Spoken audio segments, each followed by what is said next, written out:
పనిచేస్తున్న contract regular retired కార్మికుల బ్రతుకులు మెరుగుపడాలంటే పోరాట చరిత్ర గల ఐఎన్టీయూసీ సంఘంతోనే సాధ్యపడుతుందని ఐఎన్టీసీయూ సీనియర్ నాయకులు కాంపల్లి సమ్మయ్య, దేవి భూమయ్య, రామశెట్టి నరేందర్లు పేర్కొన్నారు. సింగరేణిలో పనిచేస్తున్న కాంట్రాక్ట్ రెగ్యులర్ రిటైర్డ్ కార్మికుల బ్రతుకులు మెరుగుపడాలంటే పోరాట చరిత్ర గల ఐఎన్టీయూసీ సంఘంతోనే సాధ్యపడుతుందని ఐఎన్టీసీ సీనియర్ నాయకులు కాంపల్లి సమ్మయ్య, దేవి భూమయ్య, రామశెట్టి నరేంద్రలు పేర్కొన్నారు. మందమర్రిలో ఏర్పాటు చేసిన విలేకరుల సమావేశంలో ఐఎన్టీయూసీ నాయకులు మాట్లాడుతూ సింగరేణిలో పనిచేసే సంస్థకు లాభాలు గడింపజేసిన రిటైర్డ్ కార్మికులకు కనీస మందులు హాస్పిటల్లో అందుబాటులో ఉంచకుండా ఇబ్బందులకు గురి చేస్తున్నారని, హాస్పిటల్లో మందులు అందుబాటులో ఉంచి దీర్ఘకాలిక వ్యాధులతో బాధపడుతున్న కార్మికుల ఆరోగ్యాలను కాపాడాలని ఐఎన్టీయూసీ రాష్ట్ర నాయకులు జనక్ ప్రసాద్తో సీఎండీకి విన్నవించడం జరిగిందని అన్నారు. సింగరేణిలో పనిచేస్తున్న కార్మికులకు, అధికారులకు, యాజమాన్యానికి మధ్యన సరైన సత్సంబంధాలు లేవని, అధికారులు ప్రవర్తించడంలో, విధులు నిర్వహించడంలో కార్మికులు ఇబ్బందులు ఎదుర్కొంటున్నారని, యాజమాన్యం చొరవ తీసుకొని అధికారులకు కార్మికుల మధ్య సమన్వయం ఉండేందుకు చర్యలు తీసుకోవాలని కోరారు. అలాగే కార్మికులకు సొంతింటి కల నెరవేరేలా సింగరేణి యాజమాన్యం చర్యలు తీసుకోవాలని అన్నారు. ఈ సమావేశంలో కేంద్ర committee general secretary Mitta Suryanarayana, secretary Panuganti Swamy, organising secretary D Shankarrao, joint secretary Jagannathachari, area నాయకులు అక్రముద్దీన్, కన్నయ్య బాబు, రాములు, రాయనర్స్, రమేష్, శ్రీకాంత్, తోట నరసయ్య, రోషన్, బాలకృష్ణ, రాజ్కుమార్, పి శ్రీకాంత్, పిట్టల శివ, భారత శ్రీనివాసులు పాల్గొన్నారు. సింగరేణి పరిరక్షణ కోసం సింగరేణిలో కొత్త బావులు తీసుకురావడానికి, కొత్త ఉద్యోగాలను సృష్టించడానికి మా నాయకుడు ఐఎన్టీసీ సెక్రటరీ జనరల్, ఈ రాష్ట్ర కనీస వేతనాల సలహా మండలి చైర్మన్ శ్రీ జనక్ ప్రసాద్ గారు ఎప్పటికప్పుడు ఈ రాష్ట్ర ప్రభుత్వంతో సంప్రదింపులు చేస్తూ ఈ కార్మికులు ఎదుర్కొంటున్న కష్టాలు ఏంటిది, వీరు కోల్పోతున్న హక్కులు ఏంటిది, సాధించుకోవాల్సిన హక్కులు ఏంటనే విషయాన్ని రాష్ట్ర ప్రభుత్వానికి నివేదిస్తూ సింగరేణి పరిరక్షణ కోసం కంకణం కట్టుకొని పనిచేస్తున్నటువంటి ఏకైక నాయకుడు జనక్ ప్రసాద్ అని ఐఎన్టీసీ తరఫున మీకు ఘనంగా సగర్వంగా చెప్పగలుగుతాం. ఈ రాష్ట్ర ప్రభుత్వం ఏర్పడిన తర్వాత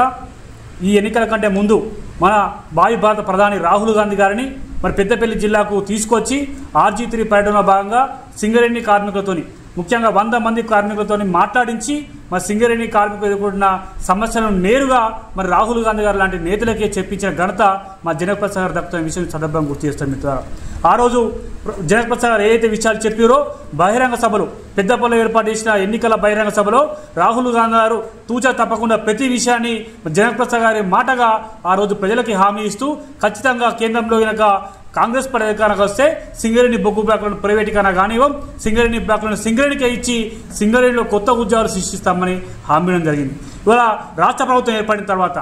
రేవంత్ రెడ్డి గారు జనక్ ప్రసాద్ గారి సూచన మేరకు మరి దేశజాల పోకుండా కేంద్రంలో బీజేపీ ప్రభుత్వం ఉన్నప్పటికీ కూడా నరేంద్ర మోడీని కలిసి, తను ప్రధానమంత్రి హోదాలో ఉన్న నరేంద్ర మోడీని కలిసి ఈ రాష్ట్రంలో ముఖ్యంగా సింగరేణి కార్మికులు ఎదుర్కొంటున్న సమస్యల మీద సింగరేణి బొగ్గులు సింగరేణికి ఇవ్వాలనే మరి కారణాన్ని ఎందుకు ఇవ్వాలని చెప్పి వారు కలిసి వారిని నివేదించి మరి వారిని అడిగిన విషయం కూడా చరిత్రలో నిలిచిపోయే విషయంగా మేము భావిస్తాం మిత్రులా. బట్టి విక్రమార్క గారు వేలంపాటలో పాల్గొని అప్పుడు కేంద్ర మంత్రి, బొగ్గు శాఖ మంత్రి కిషన్ రెడ్డి గారు సాక్షిగా వేలంపాటలో పాల్గొని సింగరేణి బొగ్గు బ్లాక్లను సింగరేణికి ఇవ్వాలని సింగరేణి కార్మికుల నిరసన కాలాన్ని ఆ వేలంపాటలో వినిపించిందంటే జనక్ ప్రసాద్ గారు ఏ రకంగా సింగరేణి కార్మికులను కాపాడుకోవడానికి, సింగరేణి బాలను కాపాడుకోవడానికి ఎంత కృషి చేస్తారో ఒకసారి ఆలోచన చేసుకునే అవసరం ఉంది మిత్రులా. ఎన్నో ఏళ్ల కళ, కొన్ని దశాబ్దాలుగా తినని కళ, సింగరేణి కార్మికులు 30 ఏళ్ళు 40 ఏళ్ళు సంస్థలో పనిచేసి రిటైర్ అయిపోతే రిటైర్మెంట్కి వచ్చిన డబ్బులు మరి కొడుకు పెళ్లికో కూతురు పెళ్లికో వాళ్ళ చదువులకే అయితేనే కానీ సొంతింటి కళ మరి కట్టుకునే పరిస్థితి లేకుండా పోతున్నది. కాబట్టి సింగరేణి మరి కార్మికులకు సొంతింటి కళను నెరవేర్చాలని చెప్పి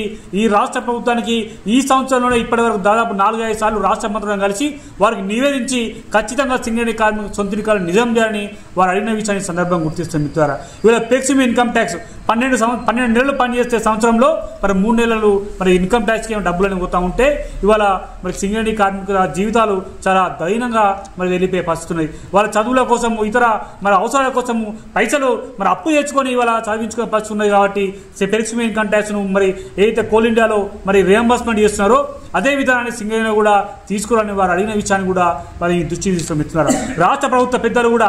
జనక్ ప్రసాద్ గారు ఏదైతే విషయాలు చెప్తారో వారికి క్షుణ్ణంగా తెలుసుకొని క్షుణ్ణంగా విని మరి ఒకసారి సింగరేణి కార్మికులకు చేసేటువంటి మరి లాభాలు ఏ రకంగా చేయాలో రాష్ట్ర ప్రభుత్వం కూడా మరి ఆలోచిస్తుందంటే ఆ ఘనత కూడా జనక్ ప్రసాద్ గారు దక్కుతుందని ఆశిస్తూ చెప్తూ మరి రేపు రాబోయే లాభాల వాటలు కూడా జనక్ ప్రసాద్ గారు మరి ఆశీస్సులతోని వారి నాయకత్వంలో ఖచ్చితంగా బ్రహ్మాండమైన మరి పర్సంటేజ్ని వాటాను మన సింగరేణి కార్మికులకు అదేవిధంగా కాంట్రాక్ట్ కార్మికులకు కూడా దక్కుతాయని ఆశాభావం ఐఎన్టీసీ తరఫున వ్యక్తం చేస్తున్నాం. 10 సంవత్సరాల కాలంలో ఉద్యమాల సంఘమని ఉద్యమాలే ఊపిరని చెప్పుకునే కొన్ని సంఘాలు వారి కుటుంబ పాలన చూసి ఈ పాలనలో మేము ఉండలేము, ప్రజా సంక్షేమం కావాలంటే ప్రజాప్రభుత్వం ఏర్పడాలి, ఆ ప్రజాప్రభుత్వం కాంగ్రెస్ పార్టీ ద్వారానే ఏర్పడుతుందని తెలంగాణ ప్రజలంతా నమ్మి కాంగ్రెస్ పార్టీని తెలంగాణలో అధికారంలోకి తీసుకొచ్చిన తర్వాత మరి ప్రజాపాలనలో భాగంగా ప్రజాపాలన కొనసాగిస్తూ పెద్దలు ఐఎన్టీసీ సెక్రటరీ జనరల్ ఈ తెలంగాణ రాష్ట్రానికి ఇక్కడున్న కాంట్రాక్ట్ కార్మిక వర్గానికి మేలు జరగాలంటే మరి కార్మిక నాయకుడు, అనుభవం కలిగిన వ్యక్తి, చట్టాలు తెలిసిన వ్యక్తి, సమస్యలను ఎదుర్కొన్న వ్యక్తి, కార్మికుల కోసం పోరాడినటువంటి అనుభవం గల జనక్ ప్రసాద్ గారిని ఈ రాష్ట్రానికి కనీస వేతనాల బోర్డు చైర్మన్గా మరి నియమిస్తే మరి ఈ రాష్ట్రంలో ఉన్నటువంటి కాంట్రాక్ట్ కార్మికులకు మేలు జరుగుతుందని, అదేవిధంగా పర్మనెంట్ కార్మికులకు కూడా మరి మేలు జరుగుతుందనే ఉద్దేశంతో మరి జనక్ ప్రసాద్ గారిని కనీస వేతనాల బోర్డు చైర్మన్గా మరి రేవంత్ రెడ్డి గారు నియమించిన తర్వాత మరి జనక్ ప్రసాద్ గారు మరి నిరంతరం అహర్నిశలు కార్మిక వర్గం కోసం ఆలోచన చేస్తూ నూతన ఒరవడిని, నూతన పద్ధతిని తీసుకురానికి ఆలోచన చేస్తూ ఏదైతే గతంలో సింగరేణి మునిగిపోయే దశ ఉన్నప్పుడు, సింగరేణి మరి బంద్ అయ్యే పరిస్థితి ఉన్నప్పుడు సింగరేణికి పెట్టుబడులు పెట్టించి ఈ ప్రభుత్వాలతో చర్చలు చేసి పెట్టుబడులు పెట్టించినటువంటి మరి పరిస్థితి ఉన్నటువంటి మరి జనక్ ప్రసాద్ గారు మరి ఈనాడు మరి 10 సంవత్సరాలుగా మరి కాంట్రాక్ట్ కార్మికులకు ఎలాంటి మేలు జరగట్లేదు, 1 రూపాయి కూడా మరి వాళ్ళకు పెంచిన సందర్భం లేదని చెప్పేసి మరి జనక్ ప్రసాద్ గారు గ్రహించి మరి ఈనాడు ఈ రోజే మరి పెద్దలు ఏదైతే తెలంగాణ రాష్ట్ర అడ్వైజరీ మెంబర్ ఉన్నాడో, రాష్ట్ర సలహాదారుడు ఉన్నాడో వేం నరేందర్ రెడ్డి గారిని కలిసి మరి ఈ కాంట్రాక్ట్ కార్మికులు బ్రోకర్ల చేతిలో మరి మోసపోవడం జరుగుతుంది. ఎవరైతే కాంట్రాక్ట్ ఉద్యోగం కావాలంటే మరి కాంట్రాక్ట్ వాళ్లకు 2 లక్షల 3 లక్షల 5 లక్షల రూపాయలు ఇచ్చి మరి కాంట్రాక్ట్ ఉద్యోగం మరి వాళ్ళు పొందితే వాళ్లకు ఉద్యోగ భద్రత లేదు, సిఎంపిఎఫ్ లేదు, ఈఎస్ఐ ఫెసిలిటీస్ లేదు, ప్రమాద బీమా అమలు చేయట్లేదు అని చెప్పేసి ఇవన్నిటిని కూడా మరి సలహాదారుడైనటువంటి రాష్ట్ర ప్రభుత్వ సలహాదారుడు వేం నరేందర్ రెడ్డి గారిని కలిసి ఈ తెలంగాణ రాష్ట్రానికి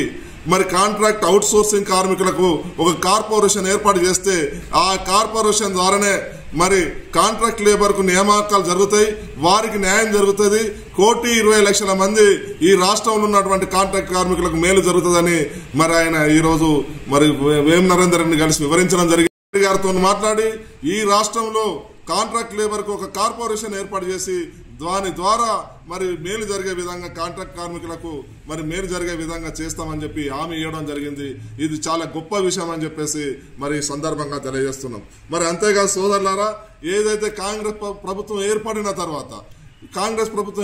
తర్వాత సాక్షాత్తు మరి తెలంగాణలో చంద్రశేఖర్ రావు గారు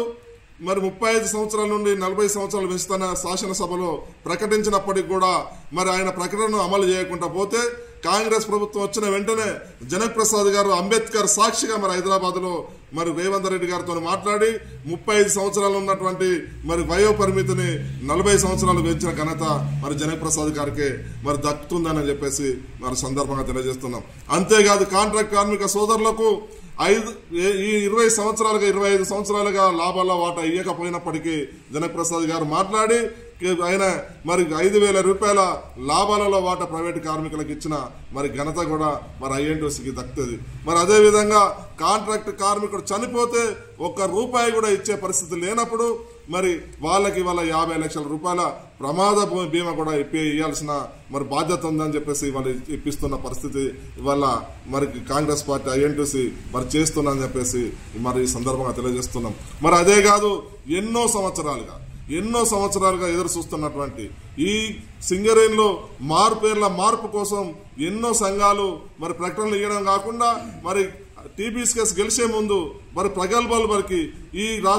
సింగరేణిలో ఉన్నటువంటి మారు పేర్లను మారుస్తామని చెప్పేసి మరి ఒరిజినల్ పేరుగా తీస్తామని చెప్పేసి చెప్పినటువంటి మరి గత పాలకులు గత సంఘం నాయకులు మరి నిమ్మకు నీరెత్తినట్టుంటే ఈనాడు మరి జనక్ ప్రసాద్ గారు మొన్న బట్టి విక్రమార్క గారితో మాట్లాడి ఈ మారు పేర్ల సమస్య చాలా ఇబ్బందికరంగా ఉంది, వాళ్ళ పిల్లలకు ఉద్యోగాలు వచ్చే విషయంలో మరి తాత్పర్యం జరుగుతుంది, వాయిదా పడుతుంది, వాళ్ళకు ఉద్యోగాలు ఇవ్వట్లేదు, వాళ్ళ కష్టదాయకంగా ఉంది, ఖచ్చితంగా ఈ మారు పేర్ల మార్పు అనేది జరగాలే, ఇది జరగకపోతే కార్మికులు ఇబ్బంది పడతారని చెప్పేసి బట్టి విక్రమార్క గారికి మరి వివరించడం వల్ల మరి ఆయన వెంటనే సిఐఎండికి ఆదేశాలు జారీ చేసి మారు పేర్ల మార్పు అనేది అతి తొందరగా జరగాల్సిందే, మరి దానికి సంబంధించిన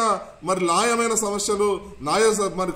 చట్టపరమైన సమస్యలు ఏమున్నాయి అవి ఇమీడియట్లీ పరిష్కరించి ఈ మారు పేర్ల మార్పు చేయాలని చెప్పేసి మరి జనక్ ప్రసాద్ గారు మరి బట్టి విక్రమార్క గారితో సిఐఎండికి మరి చెప్పించడం జరిగింది. మరి ఈ విధంగా ఐఎన్టీయూసీ ఎన్నో విధాలుగా మరి కార్మిక వర్గం కోసం సేవ చేయడం జరుగుతుంది. సోదరుల ఆలోచన చేయండి. మరి అదే విధంగా ఏదైతే సింగరేణి కార్మికులకు మరి హెల్త్ విషయంలో ట్రీట్మెంట్ చేసే విధంగా ఎప్పుడు కూడా రెఫరల్ హాస్పిటల్ పోతే వాడు సక్రమైన వైద్యం ఉండట్లేదు, సక్రమంగా చూడట్లేదు. కాబట్టి మరి కేవలం సింగరేణి ద్వారానే మరి మెడికల్ పట్టుబట్టి మరి సింగరేణి హైదరాబాద్ లో సూపర్ స్పెషాలిటీ హాస్పిటల్ మరి నిర్మించే విధంగా మరి సిఐఎండి గారితో మాట్లాడి నిర్మాణం చేపట్టడం జరిగింది. ఆ సింగరేణిలో మరి 100 రోజుల్లో కేవలం 3 నెలల లోపలనే సింగరేణిలో సూపర్ స్పెషాలిటీ హాస్పిటల్ మరి హైదరాబాద్ లో సింగరేణి కార్మికులకు ట్రీట్మెంట్ జరిగే విధంగా మరి నిర్మించాలని చెప్పేసి సిఐఎండి గారిని మరి డిమాండ్ చేయడం జరిగింది. మరి అదే విధంగా మైనింగ్ స్టాఫ్ ఎవరైతే ఉద్యోగాలు కోల్పోయినో వాళ్లకు ఒక దఫ మరి అవకాశం ఇచ్చే ఉద్యోగాలు మరి ఇవ్వాలని చెప్పేసి మరి జనక్ ప్రసాద్ గారు డిమాండ్ చేయడం జరిగింది. మరి అంతేకాదు ఈ సింగరేణిలో మరి ఎంఏలు, ఎంటెక్లు, బీటెక్లు మరి ఎంబీఏలు చదివిన ఒక గ్రాడ్యుయేట్స్, పోస్ట్ గ్రాడ్యుయేట్స్ స్టూడెంట్స్ వల్ల మామూలు మజ్దూర్ పనులు చేస్తున్నారు. వాళ్లకు వాళ్ళ హోదాకు తగినట్టు వాళ్ళ చదువు తగినట్టుగా మరి వాళ్ళ విద్యకు తగినట్టుగా ఉద్యోగాలు ఉండాలని చెప్పేసి వాళ్లకు ఇబ్బంది పడకుండా ఉండాలని చెప్పేసి మరి జనక్ ప్రసాద్ గారు నిత్యం మరి రేవంత్ రెడ్డి గారితో, శ్రీధర్ బాబు గారితో, మరి అదే విధంగా మరి బట్టి విక్రమార్క గారితో, పొంగులేటి సుధాకర్ రెడ్డి గారితో మాట్లాడుతూ మరి వాళ్ళ హోదాకు తగిన విధంగా మరి ఉద్యోగాలు రావాలని చెప్పేసి ఈ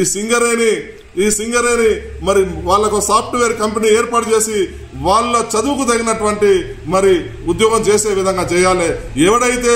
విప్రో కంపెనీడు ఉన్నాడో 5,000 మందితో ఉన్న విప్రో కంపెనీడు మరి సంవత్సరం లోపల ఈ మరి 50 కోట్ల టర్నోవర్ తీసుకొస్తే మరి సింగరేణి ఎందుకు ఈ విధంగా చేస్తుందని చెప్పేసి కేవలం మరి ఖచ్చితంగా కూడా మరి సాఫ్ట్వేర్ కంపెనీ ఏర్పాటు చేసి వీళ్ళందరికీ కూడా సాఫ్ట్వేర్ కంపెనీలో మరి ఉద్యోగాలు వచ్చే విధంగా చేయాలని మరి జనక్ ప్రసాద్ గారు డిమాండ్ చేస్తున్నారు. మరి అదేవిధంగా అనుబంధ సంస్థలు ఏర్పాటు చేయాలని చెప్పేసి మరి 3,700 కేసులు ఈ సింగరేణిలో ఉన్నాయి. కాబట్టి లోక్ అదాలత్ పెట్టి మరి ఆ కేసులు అన్నిటి కూడా పరిష్కారం చేసి మరి కార్మికులకు మేలు చేయాలని చెప్పేసి మరి ఐఎన్టీయూసీ మరి నాయకుడు జనక్ ప్రసాద్ గారు, సంజీవ్ రెడ్డి గారి ఆశీర్వాదంతో, సంజీవ్ రెడ్డి గారి సలహా మేరకు మరి ఈ కార్యక్రమాలను చేస్తున్నాం. కాబట్టి కార్మిక సోదరులు ఆలోచన చేయాలి, కార్మిక వర్గం అంతా చైతన్యవంతం కావాలి, కార్మికులంతా మరి ఐఎన్టీయూసీని ఆదరించాలి, ఐఎన్టీయూసీకి మద్దతు తెలియజేసి మరి జనక్ ప్రసాద్ గారి నాయకత్వంలో మనకున్నటువంటి హక్కులన్నింటినీ కూడా మనం మరి సాధించుకోవాలని చెప్పేసి మరి ఈ సందర్భంగా తెలియజేస్తున్నాం. యజమాన్యం ప్రొడక్షన్ దృష్టి చూపుతాం తప్ప కార్మికులకు సూపర్వైజర్లకు ఏదైతే కమ్యూనికేషన్ గ్యాప్ ద్వారా ఆ వర్కర్స్ను విడదీసి లోపల చాలా పనిభారం మోపుతూ ఏదైతే కార్మికునికి పొద్దున పసిపి అయిన తర్వాత ఒక ఓర్మేను ఆ కార్మికునికి వర్క్ అలాట్మెంట్ చేస్తాడు. వర్క్ అలాట్మెంట్ చేసిన తర్వాత ఏదైతే వర్క్ మీద కార్మికుడు అండర్గ్రౌండ్ పోయిందో ఆ కార్మికుడు పోయి ఆ పని చేసుకుంటా అంటే ఇంకొక సూపర్వైజర్ వచ్చి అక్కడికి వచ్చి ఆ వర్కర్ను ఇంకో సూపర్వైజర్ వచ్చి అది కాదా బాబా పని పక్కన పెట్టు ఇంకో పని చేయమని చెప్పి ఈ రకంగా అండర్గ్రౌండ్లో ఇంకొక సూపర్వైజర్ కూడా ఆయన పని చేయించుకోవడం జరుగుతుంది. అంటే అండర్గ్రౌండ్లో వర్కర్స్కు ఒక పని అలాట్మెంట్ కాకుండా 2-3 పనులు అలాట్మెంట్ చేసి అక్కడ ఏ పని చేయకుండా ఇక్కడ సూపర్వైజర్లకు అధికారులకు కార్మికులకు సరైన సంబంధం లేకపోవడం వల్ల అండర్గ్రౌండ్లో సక్రమైన పని చేయకపోవడం, ఒక డిపార్ట్మెంట్ తీసి ఇంకో డిపార్ట్మెంట్లో కలపడం, ఇలాంటి ఆలోచన విధానం చేస్తాను. కేవలం దీనికి కారణం ఏంటి అంటే ఒక అధికారులు ఇక్కడనే అపాయింట్మెంట్ అయి కనీసం వాళ్ళు 10-15 సంవత్సరాల నుండి ఒక మైండ్లో ఉండడం వల్ల ఈ వర్క్ ఈ విధంగా వర్కర్స్కు అధికారులకు సూపర్వైజర్లకు కమ్యూనికేషన్ పోతుంది. దయచేసి దీని విషయంలో అధికారులు దీని మీద దృష్టి పెట్టి సూపర్వైజర్లు కానీ అధికారులు కానీ ఎక్కువ లాంగ్ స్టాండింగ్ ఆర్డర్లో ఉన్నాను వెంటనే దాన్ని చేంజ్ చేయాలని చెప్పి మా గౌరవనీయులు సెక్రటరీ జనరల్ జనకప్రసాద్ గారి దృష్టికి తీసుకుపోయినాం. అదేవిధంగా కూడా దీన్ని ఈ జూన్ నెలలో ఒకవేళ కాకపోతే దీన్ని మేము దశల వారీగా పోరాటాలు చేసి లాంగ్ స్టాండింగ్ ఆర్డర్లు ఉన్నటువంటి అధికారులను ఇక్కడి నుంచి ఖచ్చితంగా పారదొలుతామని చెప్పి మేము ఈ ప్రెస్ ద్వారా కూడా ఐఎన్టీసీ డిమాండ్ చేస్తుంది యజమానానికి. ఇంకో విధంగా సింగరేణి హాస్పిటల్లో పిఎంఈ చేస్తారు, ఒకవైపు మెడికల్ ఫిట్ చేస్తారు, కానీ దిగిపోయిన కార్మికునికి ఇవాళ షుగర్ టాబ్లెట్ ఇవ్వట్లేదు, బీపీ టాబ్లెట్ ఇవ్వట్లేదు, కార్మికునికి సరైన మెడిసిన్ ఇవ్వకపోవడం వల్ల వాళ్ళ కార్మికులు రాకి రంపంగా పెడుతూ ఇక్కడ నెల రోజులకు ఒకేసారి ఇచ్చాను బుక్లో వారం రోజులు ఇచ్చేసి నెలకు 3 సార్లు వాళ్ళని టాబ్లెట్ ద్వారా తింపుకుంటారు. అంటే ఒకవైపు లక్షలాది కోట్లాది సంపాదించినటువంటి టర్న్ ఓవర్ కంపెనీలో కేవలం ఒక మెడిసిన్ లేకపోవడం వల్ల కార్మికుడు ఇక్కడ 30 సంవత్సరాలు చేసి రిటైర్మెంట్ అయ్యి తన ఊర్లో సొంత ఊర్లో ఉంటా అంటే కనీసం ఆయన నెలకొకసారి రావాల్సిన అవసరం ఉంటే కనీసం ఈ మెడిసిన్ లేకపోవడం వల్ల కార్మికుడు ఈ ఇక్కడ ఉన్నటువంటి ఆ మెడిసిన్ కు 3 సార్లు రావడం జరుగుతుంది. ఇది కూడా యజమాన్యం దృష్టికి తీసుకుపోవాలి. నిన్నాక మొన్న కూడా మెడికల్ బోర్డు ద్వారా కూడా చాలా మంది ఈ విషయాన్ని ఒకవేళ తొందరగా చేయకపోతే దీన్ని కూడా మా సెక్రటరీ జనరల్ జనకప్రసాద్ గారి దృష్టికి తీసుకుపోతాం. దశల వారీగా దీని మీద ఎన్నడో ఒకరోజు ఏరియా హాస్పిటల్ మీద మేము స్తంభించాల్సిన పరిస్థితి రాకుండా ఉండాలంటే ఈ జూన్ నెలలో మీరు సరైన మెడిసిన్ తీసుకొచ్చి కార్మికులకు సరఫరా చేయకపోతే మాత్రం ఐఎన్టీసీ దీన్ని హెచ్చరిస్తుంది. ఎన్నడో ఒకరు దీన్ని తీవ్రంగా ఖండిస్తానని చెప్పి మేము ఐఎన్టీసీ డిమాండ్ చేస్తున్నాం.